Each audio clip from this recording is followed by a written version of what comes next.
un segundito, tenemos dos cosas. Decía Pablo una cosa interesantísima, ¿no? Había lagunas a favor y en contra del fiscal general del Estado. Claro, porque borró su teléfono móvil, que era donde podían estar las pruebas que le declarasen inocente. Claro, un segundito. Claro. O sea, había lagunas a favor y en contra del fiscal general del Estado. Pero eso fue cuando entró en la sala. Cuando alguien entra en la sala y le condena, tiene que haber pruebas en contra. O testimonios en contra. No algunas cosillas a favor, otras en contra, opiniones, tal. Estamos hablando de condenar a una persona. Tiene que haber una prueba en contra. Y tiene que haber un testimonio directo en contra. Porque es que si no, ¿no? Nos habían dicho que la justicia era así. Eso por un lado. Y luego, ¿por qué se puede considerar que el Tribunal Supremo está siendo cuestionado? Pues fíjense, el juez instructor de esta causa, el juez Hurtado, fue nombrado por un poder judicial caduco hace 2 años. Un poder judicial bloqueado por el Partido Popular y con una mayoría conservadora que no coincidía con la mayoría que debería haber. Con lo cual, claro, si le ponemos, Jesús, todo el contexto, entendemos con estas dos cuestiones por qué hay una reacción, digamos, de cuestionamiento a este fallo que acaba de emitir condenatorio el Tribunal Supremo. Que ha planteado un par de cuestiones al hilo de todo lo que estamos hablando, ¿no? Viendo que ni la instrucción ni el juicio han aportado ni una prueba ni un testimonio contra el fiscal general del Estado, ¿existiría, como plantean algunos, la posibilidad de que el Supremo haya querido salvar la instrucción fallida de un colega? Bueno, la verdad que cuando se produce un juicio de un aforado, como decía antes, se producen algunas situaciones anómalas, como el hecho de que la sala de admisión forme parte del tribunal de enjuiciamiento, o como también el aforado, frente a una sentencia, se dicta en una instancia y que, por tanto, no tiene, como el resto de los justiciables o el resto de los ciudadanos, el derecho a la doble instancia y, por tanto, el recurso de apelación, con lo cual no le quede otra alternativa, en este caso, que recurrir en amparo ante el Tribunal Constitucional. Yo creo que el hecho de que en el Tribunal Supremo formen parte de ellos el instructor de esa misma sala penal, el instructor y el Tribunal de Enjuiciamiento, incluso la sala de apelaciones, que ha resuelto algunas de las cuestiones planteadas contra la instrucción, pues eso hace de por sí que sea una situación excepcional y creo que anómala. Pero en cuanto a lo que decís de los recursos, es verdad que, bueno, pues como paso previo al recurso de amparo, le queda la obligación de interponer un incidente de nulidad extraordinario que evidentemente se resuelve por la misma sala de enjuiciamiento, con lo cual pues supongo que eso está abocado al fracaso y no es más que dejar expedita la vía de amparo ante el Tribunal Constitucional. Pero hay que decir que a la información hay que complementar la información que habéis dado con que, en última instancia, si el Tribunal Constitucional desestima las pretensiones del fiscal general de Estado, le queda, como no, la vía ante Estrasburgo, es decir, al Tribunal Europeo de Derechos Humanos, que forma parte del Consejo de Europa. Yo no veo en absoluto un problema de principio acusatorio. Y no lo veo por muchos motivos. Pero yo quiero comentar algunas cosas que he ido ahí pacientemente. Y primero, el Vaticano II anuló la infalibilidad del Papa. Luego, los tribunales supremos de cualquier país democrático no solo son objetos de crítica, sino que deben ser objeto de crítica. Por ejemplo, en Estados Unidos, la sentencia Barrow sobre el aborto, pues no digo nada lo que se ha dicho de ella. Hubo un momento en que se llamaron a los jueces del Supremo 9 locos viejos. En el caso que contaba María Peral de la Gürtel, yo he estado en la Gürtel, y es que en la Gürtel había documentos auténticos y había la confesión de Correa. Correa confesó todo, incluso dijo dónde tenía la cuenta en Suiza, por cierto, en compañía de otras personas muy conocidas. Luego no tiene nada que ver con esto, que aquí, como se ha dicho, hay lagunas. Pues mire usted, en una sociedad democrática, si hay lagunas, hay que resolver. y si no se están conculcando los principios más elementales. Yo, si fuera el fiscal, ya empezaría a redactar el recurso de amparo en relación con lo que ha dicho Ignacio, porque aquí hay una doble actividad de investigación y juicio que está, prohibida por numerosísimas sentencias del Tribunal Constitucional. Y también está el hueco de que es que no hay delito del 417, no lo quiere ver nadie. El 417 castiga los delitos que perjudican a las administraciones públicas, central, autonómica y municipal. El Ministerio Fiscal no es administración pública, luego no puede lesionar a las administraciones públicas. Es un órgano de relevancia constitucional, lo dice el Estatuto, y por primera vez en la historia constitucional de España está en el título sexto del Poder Judicial. Luego es un órgano de relevancia constitucional, igual que el Defensor del Pueblo, igual que el Consejo de Estado, y no es administración pública. Luego, si no es administración pública, no puede lesionar a la administración pública. Esto me parece bastante elemental y esto se explica o se puede explicar en las facultades de Derecho. El debate actualmente es si estamos ante una decisión política, ¿no? Yo veo el fallo y yo me pregunto si estamos hablando de un fallo puramente jurídico cuando, atención, los 5 magistrados que condenan al fiscal general del Estado pertenecen al sector conservador y las 2 juezas progresistas son las que firman votos discrepantes. ¿Esto es un fallo meramente jurídico el que tenemos sobre la mesa? Es un fallo jurídico, pero con trascendencia y finalidad y búsqueda de efectos políticos. Ahora bien, lo de la nota es que yo no entiendo cómo se es capaz de sostener que puede entrar en la base acusatoria. Primero se dice que no es delito, pues sí, con cierta cautela. En segundo lugar, no surge para nada en la defensa en el juicio oral. Y en tercer lugar, algo que no hace falta ir a ninguna facultad de Derecho, sino tener un calendario a mano. La nota de Miguel Ángel Rodríguez es a las 23:25 en el Digital del Mundo y a la mañana siguiente, no sé a qué hora saldrá el papel, en la edición de papel. Y la nota es el 14, no el 13, el 14 a las 10 de la mañana.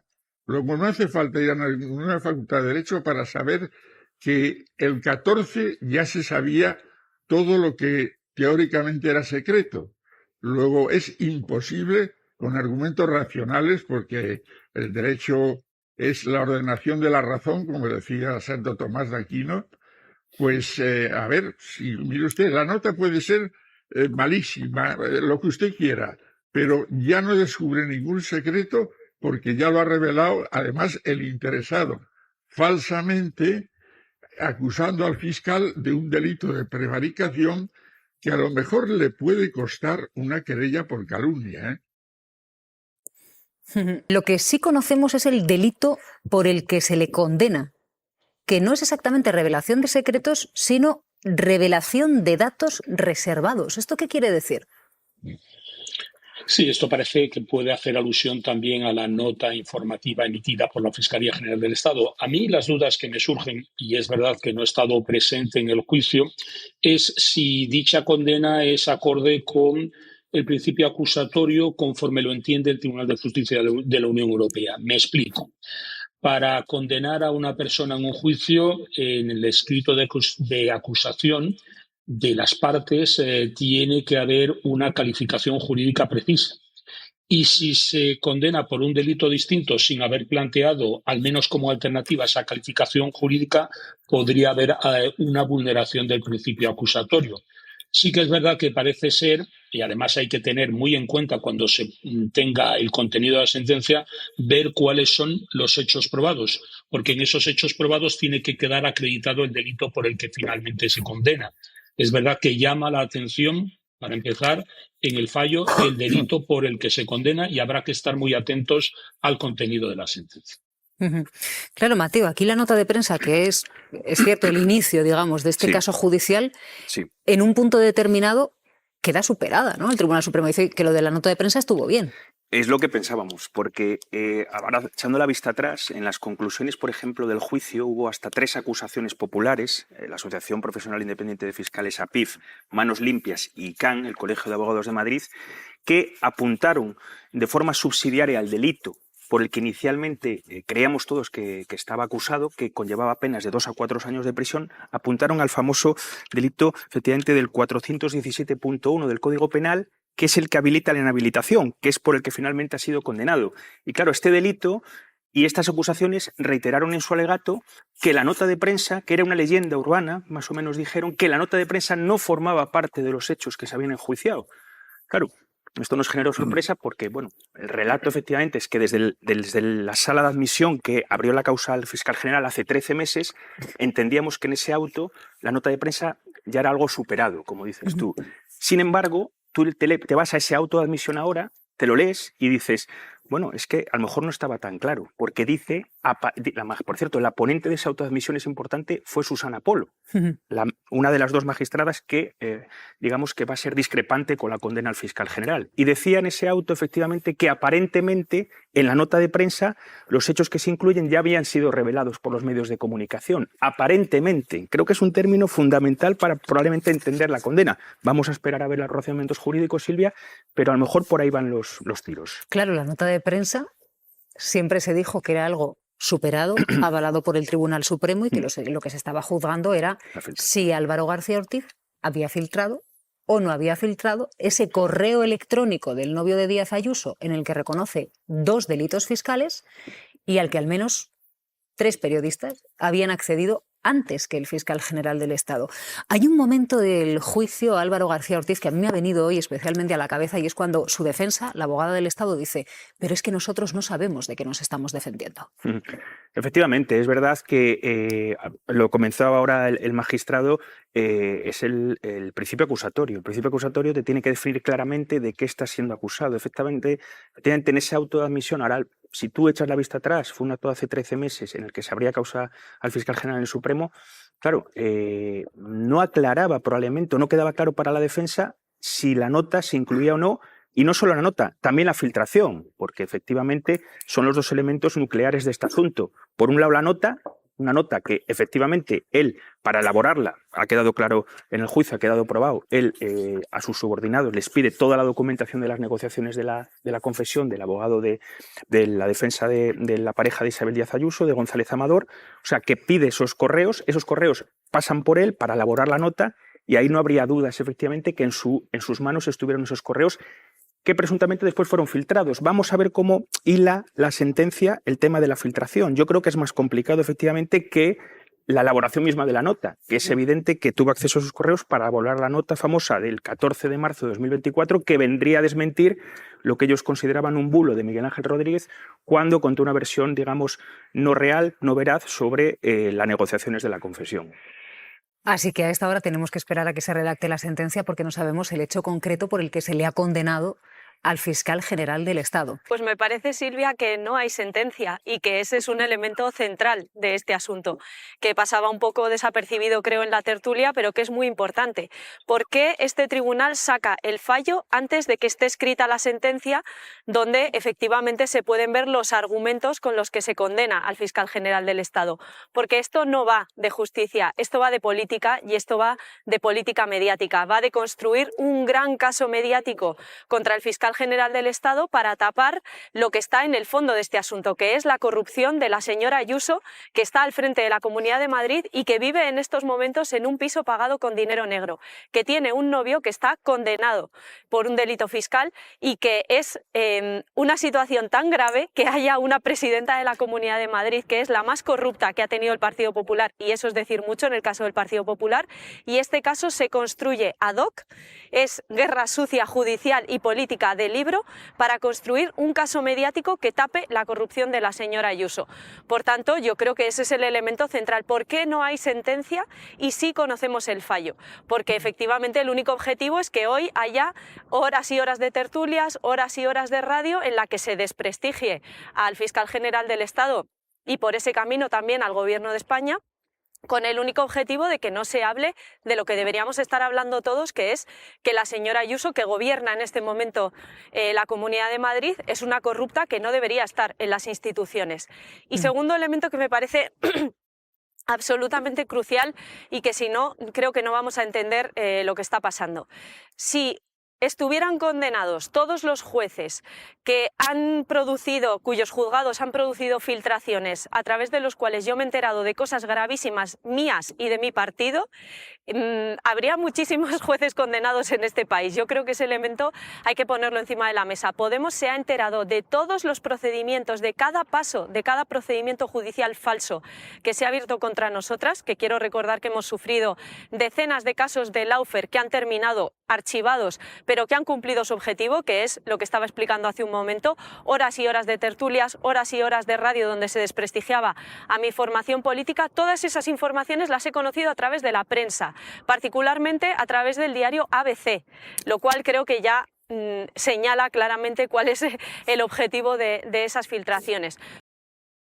Siempre cuando criticamos, los que criticamos, una actuación judicial, un auto concreto, una decisión concreta o varias, inmediatamente se pone en cuestión la legitimidad del Supremo. Es que no es verdad.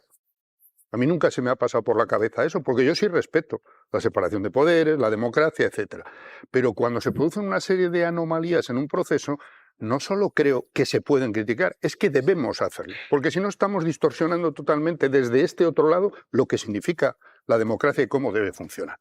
Dicho esto, claro que ha habido un montón de anomalías, se han citado algunas, desde el propio hecho de que magistrados, los mismos, decidan en un momento dado el poner en marcha una instrucción dirigida contra un fiscal general, no contra nadie más, contra un fiscal general, y sean algunos de ellos los mismos que están decidiendo cuál es el fallo. Esto, en principio, es anómalo. Es legal, pero es anómalo.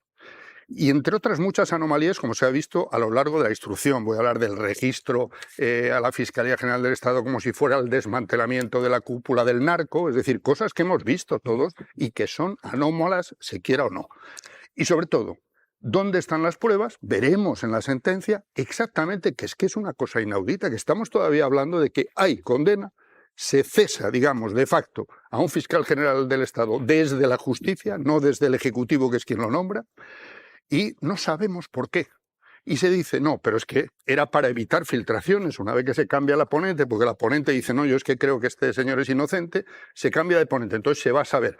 Y va a haber filtración. Bueno, ¿por qué no se investigan esas filtraciones? Porque es que estamos hablando desde hace un año de una filtración concreta, una, que parece ser la única que ha interesado aquí. Pero, y estamos diciendo, vamos a tomar decisiones para evitar filtraciones que se producen, y lo sabemos todos los días, y algunas de interés público, y nuestra obligación también es publicarlas. Pero no se investigan.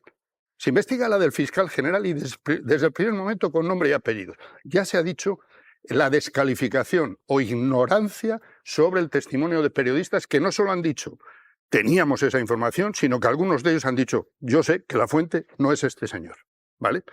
No se toma en consideración al parecer o no se le da crédito a esos testimonios. ¿Me está amenazando? Claro. Es que esto hay que tenerlo en cuenta, insisto, por el tema constitucional de lo que es la obligación de cualquier institución de proteger el derecho a una información veraz. Y por último, y ya termino, es que estamos en un punto en el que se dice, no, es que creo que era mi colega Luis, al que aprecio y admiro tanto, pero es que quien ha convertido este proceso desde el minuto uno en algo de discusión política y netamente política no son los periodistas que ahora critiquemos el fallo, es que nace de una decisión política, que es lanzar un bulo desde la propia presidencia de la Comunidad de Madrid y viendo a la presidenta con las banderas detrás lanzando a la ciudadanía un bulo, diciendo que el proceso es al revés de cómo era. Entonces, ¿qué hacemos? No, pregunto, ¿eh? O sea, si estamos diciendo, no, cuidado, no pongamos en entredicho decisiones del Supremo porque pueden provocar, entonces permitimos de alguna manera que a partir de ahora las decisiones, incluso de trascendencia absolutamente política, se toman desde una sala del Supremo. Bueno, queremos que este sea el El Supremo actúa cuando se... José Antonio, ¿qué te parece la condena al fiscal general del Estado? Bueno, yo creo que es uno de los golpes más brutales al Estado de Derecho que se pueden contemplar en el espacio de la Unión Europea. Vulnera muchísimos principios, se ha hablado del principio acusatorio, de presunción de inocencia, y esperemos a la redacción porque me da impresión que también va a vulnerar la tutela judicial efectiva al no motivar suficientemente las convicciones a las que ha llegado. Pero para esto hay que esperar. Se trata de una acusación, según la nota, del 417.1 y no cabe hacer retorcimientos lingüísticos. El 417.1 habla de secretos que no deban ser divulgados y ahora no se puede cambiar el texto sobre la marcha, ¿no? Entonces, dentro de ese 417 resulta que hay un número segundo que dice que cuando los secretos se refieran a personas particulares, la pena es de 2 a 4 años.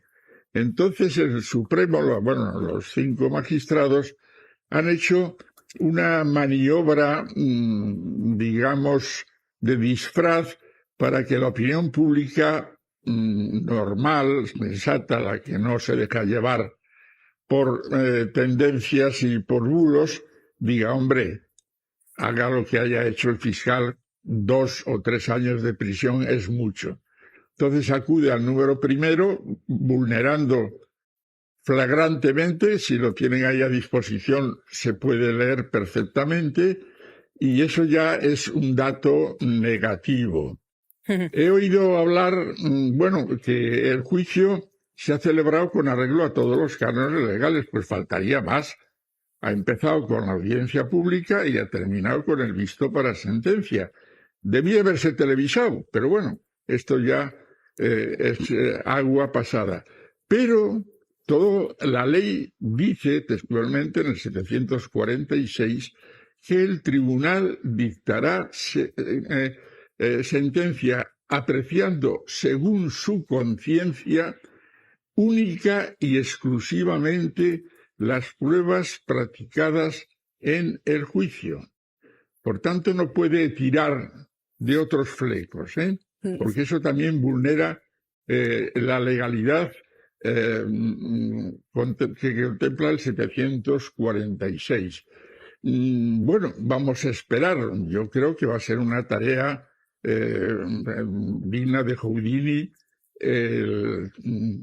construir, motivar suficientemente la prueba que se va a utilizar. Yo a simple vista veo 2 indicios y con esto termino.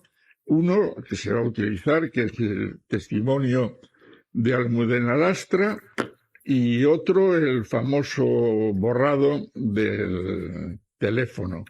Y respecto del borrado del teléfono tengo que decir, no lo dije el otro día, que cuando entró la UCO a las 10 de la mañana, yo le envié un correo, un WhatsApp a Álvaro, mi amigo, pues solidarizándome, y le puse así como de broma, dice, esto solo estará leyendo la Guardia Civil. Y me contestó a los pocos segundos diciendo, no, ya me han devuelto el teléfono. Entonces, ¿qué pasó? Porque no volcaron este teléfono.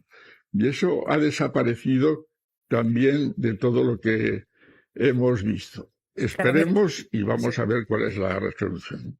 Claro, aquí el problema que tenemos, Mateo, enseguida vamos a entrar en el debate, es que no sabemos el hecho concreto por el que se le condena al fiscal general del Estado. Porque efectivamente se podría tirar de indicios, no de pruebas, porque no hay. Tampoco hay un testimonio directo que certifique que vio cómo Álvaro García Ortiz filtraba. Todo lo contrario, y varios periodistas que se pusieron delante del juez y dijeron, oiga, que es que a mí me lo pasó otro, Sí. mucho antes que el fiscal general del Estado. Pero ¿cuál es nuestra sorpresa cuando no sabemos si se le está condenando por el correo o si podría estar condenándosele por esa nota informativa que el Supremo ya había descartado? Claro, ahí está el asunto, Silvia. Por una parte está la filtración del correo de 2 de febrero de 2024, efectivamente, que es el correo al que los periodistas en sus declaraciones aseguraron que habían tenido acceso a su contenido previamente a que Álvaro García Ortiz lo hubiera recibido para elaborar esa nota de prensa. Eso es una cosa, y ahí efectivamente, si hay una condena por eso, sería por unos indicios indirectos, o sea, por una prueba indiciaria indirecta, porque no conocemos efectivamente, y a lo largo del juicio no ha quedado claro quién filtró esos correos a la prensa. Los periodistas efectivamente dijeron que las filtraciones habían sido de otro lugar que no era la Fiscalía General, al menos 2 de ellos. Y por otra parte, viendo el tipo delictivo por el que la han condenado, solo queda pensar que la nota ha tenido algo que ver. Es que no casa en otra circunstancia. O sea, no solo la filtración por prueba indiciaria, indirecta, sino la nota.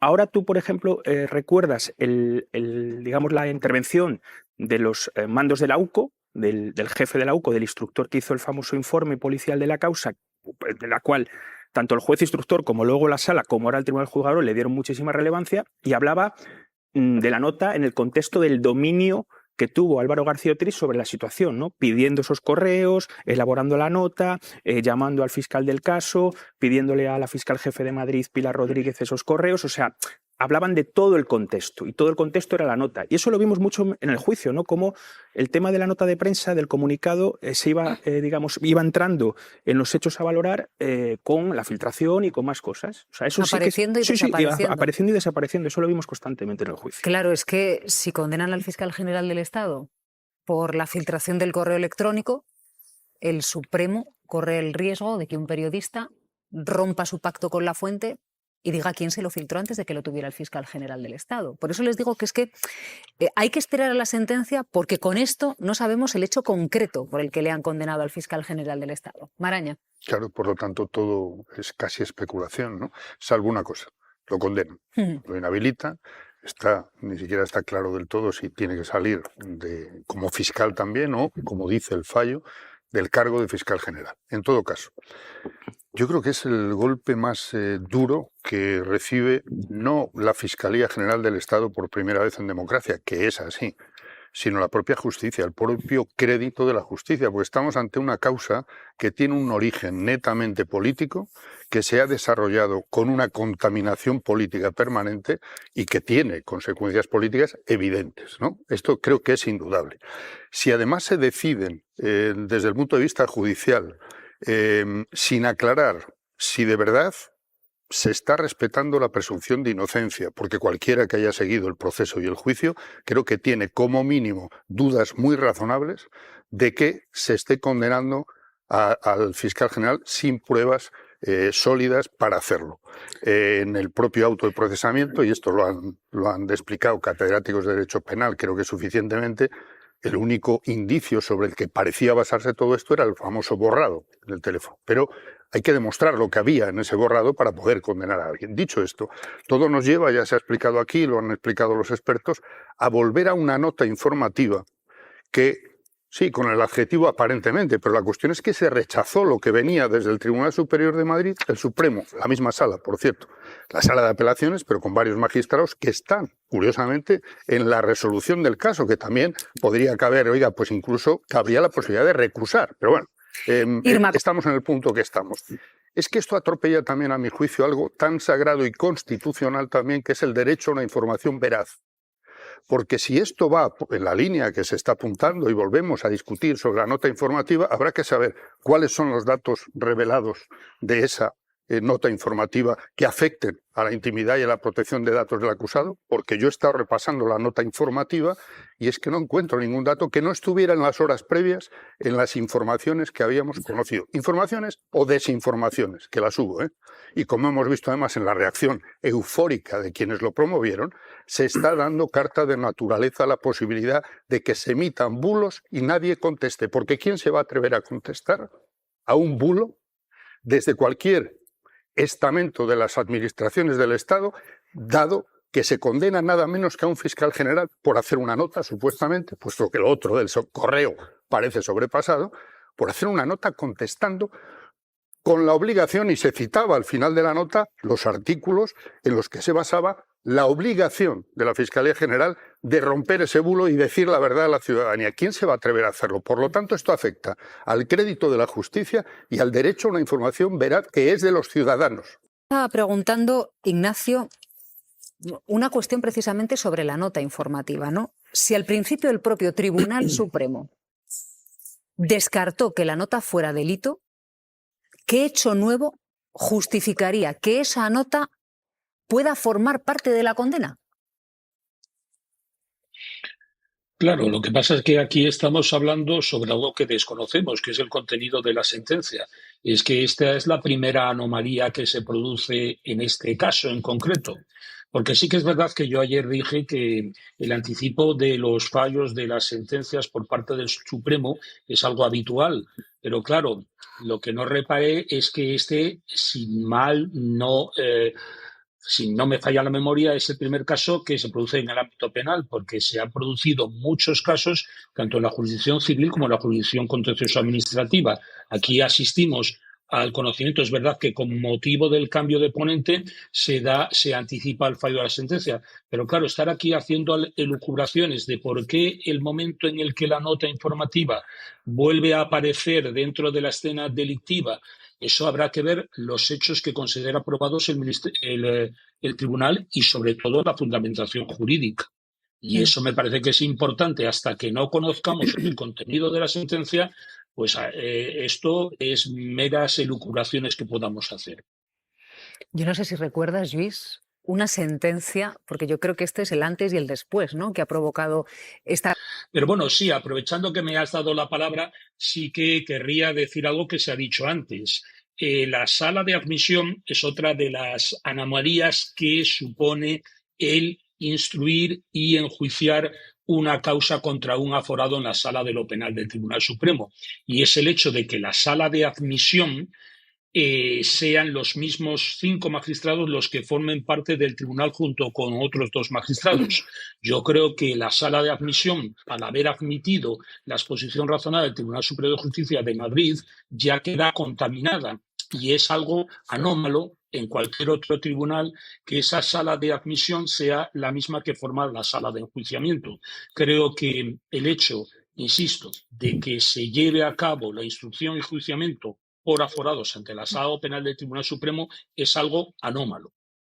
Pablo, ¿cómo lo ves? ¿Qué pasa con ese 5-2? Que los 5 que han apoyado la condena son de adscripción conservadora. Y los 2, no, pero eso no es así, ¿eh? Martínez Arrieta no es conservador.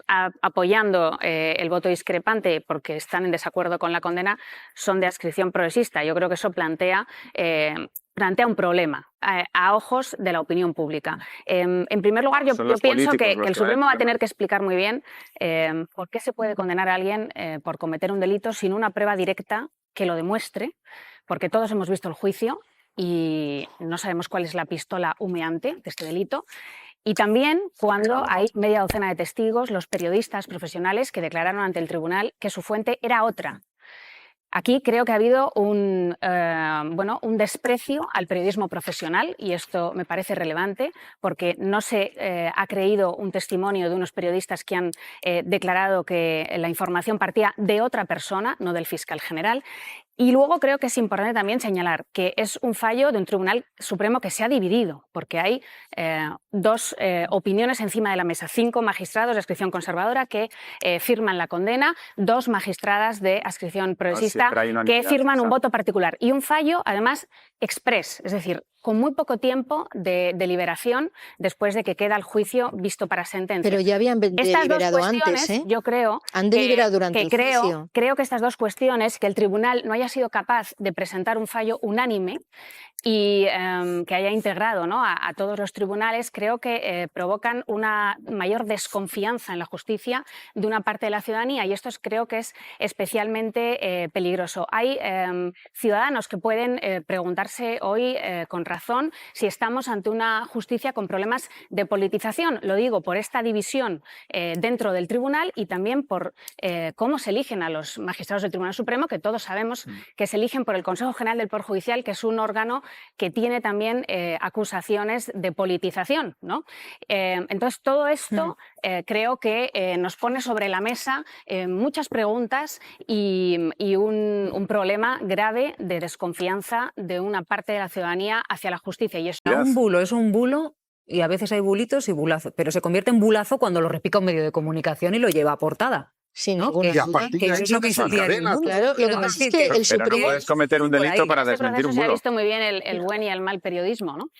Pero luego, claro, con esto de si se puede o no cuestionar el Tribunal Supremo, yo creo que es evidente que el Tribunal Supremo sabía que parte de su crédito estaba involucrado en este proceso y podría haber evitado esta cuestión, ¿no?, este cuestionamiento ahora al fallo, pues por ejemplo, con un fallo unánime de sus magistrados. Yo creo que ante la trascendencia, ¿no?, de un caso como este, de una condena nada más y nada menos que al fiscal general del Estado, algo insólito en la democracia, pues el Tribunal Supremo, como alta instancia, consciente de la grave repercusión democrática, ¿no?, y social de este caso, podría haber buscado un fallo unánime de sus magistrados. Pero claro, no ha sido así. Esto alimenta, por tanto, las dudas, porque hay una división de criterio jurídico, por cierto. No, pero es que quiero decir, si hay dos votos particulares, significa que hay una división de criterio jurídico. Por tanto, la discusión es 5 conservadores versus 2 progresistas, porque así es la composición del tribunal, precisamente, ¿no? Pero quiero decir, hay una discusión jurídica, hay una división jurídica. Por tanto, claro que se puede entonces discutir la cuestión de la condena, ¿no? Porque es que lo hacen los propios magistrados del Tribunal Supremo. Y luego también creo que es relevante, y ya se ha dicho, pero creo que es relevante la rapidez del fallo, porque quiero decir, o sea, solo una semana desde que queda visto para sentencia hasta que se le condena, sorprende porque no se entiende bien cuál ha sido ese proceso deliberativo, lento, pausado, ¿no?, de argumentación. Pero y de que unos magistrados trataran de convencer a los otros. Porque es llamativo. En una condena con esta trascendencia, María, solo una semana para el fallo es llamativo. Vamos a ver, no es así. Mira, ayer lo dijo que igual no estabais viendo el programa, casualidad que estaríais, pero aborrezco los gallineros. Sí, yo y nuestros espectadores también. Sí. Entonces vamos a hacernos un favor a todos y no vamos a pisarnos al hablar, porque aparte de que es de pésima educación, nuestros espectadores no nos entienden. Pero un detallito nada más, para que, como tenemos tantas cosas que comentar, que no se nos olvide. Esta misma sala es la que quería juzgar por terrorismo a Carles Puigdemont. Se recordarán que estuvimos tertulias de radio, tertulias de tele, periódicos abriendo a toda página. Dirán ustedes, uy, es verdad, y lo condenó. No, si no llegó a juzgarlo. Si es que lo archivaron.